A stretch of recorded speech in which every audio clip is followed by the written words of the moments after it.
زبان کا مسئلہ نہیں آتا کہ ایک زبان جو آج سے 1400 سال پہلے استعمال کی جاتی تھی، ہمیں لنگوسٹکس میں پڑھاتے تھے کہ زبان جو ہے وہ بھی ایوالو کرتی ہے، کس لفظ کو کس لیے استعمال کیا جاتا ہے، کہ حرف اور اس کے معنی کے درمیان جو رشتہ ہے وہ آربیٹری ہے، کہ ایک درخت ساؤنڈ میں درخت کا مطلب وہ نہیں ہے وہ درخت جو آپ کو نظر آ رہا ہے، جب تک آپ کہتے نہیں ہیں یہ درخت ہے، پھر آپ کے دماغ میں وہ کنیکشن اس حرف کا اس معنی سے بن جاتا ہے۔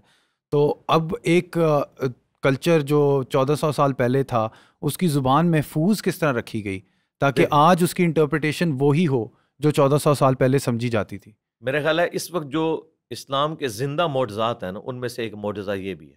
قرآن کو ہم معجزہ مانتے ہیں نا، عقل کو عاجز کر دینے والی چیز۔ قرآن وہ کتاب ہے جس نے عربی کو فریز کر دیا ہے، ایٹ لیسٹ جو ان کی اپنی لینگویج تھی اس کو۔ باقی ظاہر ہے ماڈرن چیزیں، اگر آپ موبائل آیا ہے مارکیٹ میں تو اس کے لیے عربی زبان میں کوئی لفظ رکھا جائے گا، ظاہر ہے ایک نئی چیز مارکیٹ میں آئی ہے نا۔ لیکن یہ نہیں ہوا کہ قرآن جب نازل ہوا ہے اس وقت جو الفاظ استعمال ہو رہے تھے ان کی آبزرویشن میں، جن چیزوں کے لیے، پہاڑ کے لیے اگر جبل ان کا لفظ ہے تو اب کوئی چینج ہو گیا ہوا ہے، نہیں۔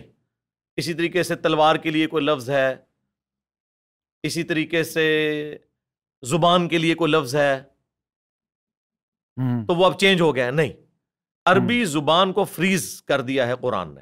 ظاہر ہے پوری دنیا میں اسلام پھر چلا گیا، پھر اللہ کی طرف سے یہ معجزانہ چیز ہوئی، لہٰذا عربی جو ہے وہ فریز ہوئی ہے as far as Quranic Arabic is concerned. سب وہ اس زمانے کی لغت کے ذریعے فریز ہوئی ہوگی، کیونکہ وہ اس زمانے کی ڈکشنری کے اندر کچھ اب آج کل کے سعودی عربیہ میں جو عربی بولی جاتی ہوگی وہ یقیناً مختلف ہوگی قرآن کی عربی سے۔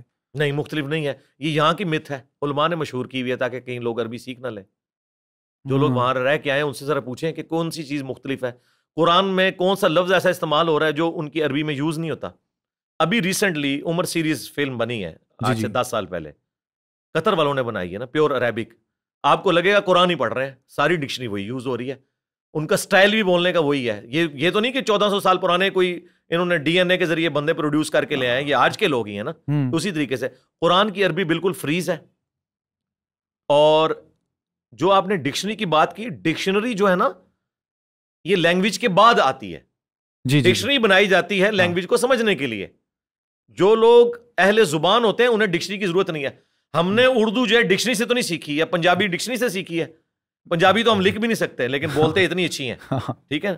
تو اہل زبان اتھارٹی ہیں۔ قرآن میں آیا کہ ہم نے اسے لسان مبین میں نازل کیا ہے۔ عرب کے جو بادیہ نشین لوگ تھے نا، وہاں کے رہنے والے لوگ، ان کی عربک ڈائلیکٹس کے اندر یہ نازل ہوئی ہے۔ اس میں کچھ الفاظ کا فرق ہوتا ہے، وہ آج بھی موجود ہے، اور قرآن بھی 7 قرات کے اندر نازل ہوا ہے۔ یہ ایک قرات ہے جو اس وقت پوری دنیا میں پڑھی جا رہی ہے، اس کے علاوہ بھی ہے، لیکن وہ عربی اسی طریقے سے ہے، اس میں کوئی فرق نہیں آیا، اور یہ قرآن کا معجزہ ہے۔ پھر اتنی انٹرپریٹیشن میں اتنے اختلافات کیوں؟ انٹرپریٹیشن میں اختلافات علماء کی وجہ سے آیا ہے، ترجمے میں کہیں نہیں آیا، انٹرپریٹیشن میں آیا، تفسیر میں آیا۔ اچھا مجھے یہ بتائیں، قرآن کو تو چھوڑ دیں، دنیا میں انگلش زبان اس وقت دنیا میں سب سے زیادہ بولی اور سمجھی جاتی ہے نا۔ انگلش کا اگر میں ایک مضمون لکھ کے دوں ایسے 10 لوگوں کو جو اردو کی فیلڈ میں بھی اپنی ایپیکس کو ہوں، اور انہیں کہوں کہ اسے اردو میں ٹرانسلیٹ کرو، اپروپریٹ ورڈ ڈھونڈ کے، اور انہیں انگلش بھی اسی لیول کی آتی ہو، تو کیا آپ سمجھتے ہیں کہ 100% ایک جیسا ترجمہ کریں گے؟ لیکن مفہوم ایک جیسا ہو۔ بسم اللہ الرحمن الرحیم کا ترجمہ کوئی کرے گا، اللہ کے نام سے شروع جو مہربان رحم فرمانے والا ہے، حالانکہ ہے لفظ کہیں موجود نہیں ہے، ہم اس کو جملہ کمپلیٹ کرتے ہیں۔ اچھا، اسی لیے احمد بریلوی صاحب نے ترجمہ کیا ہے اللہ کے نام سے شروع مہربان اور رحمت والا، ہے نہیں انہوں نے آگے ساتھ لگایا، لیکن کوئی فرق پڑا ہے؟ معنی وہی۔ اچھا کسی نے ترجمہ کر دیا شروع کرتا ہوں اللہ کے نام سے، اچھا کوئی فیمیل ہوگی تو کرتی ہوں، وہ کہتے ہیں یہ کرتا کرتی تو اس میں لکھے ہی نہیں ہوا، اس کا ترجمہ ہونا چاہیے شروع اللہ کے نام سے۔ تو ہم کہتے ہیں یار کوئی فرق نہیں پڑتا، اگر شروع کرتا ہوں کوئی کہہ دیتا ہے تو شیطان کے نام سے تو شروع نہیں ہوا۔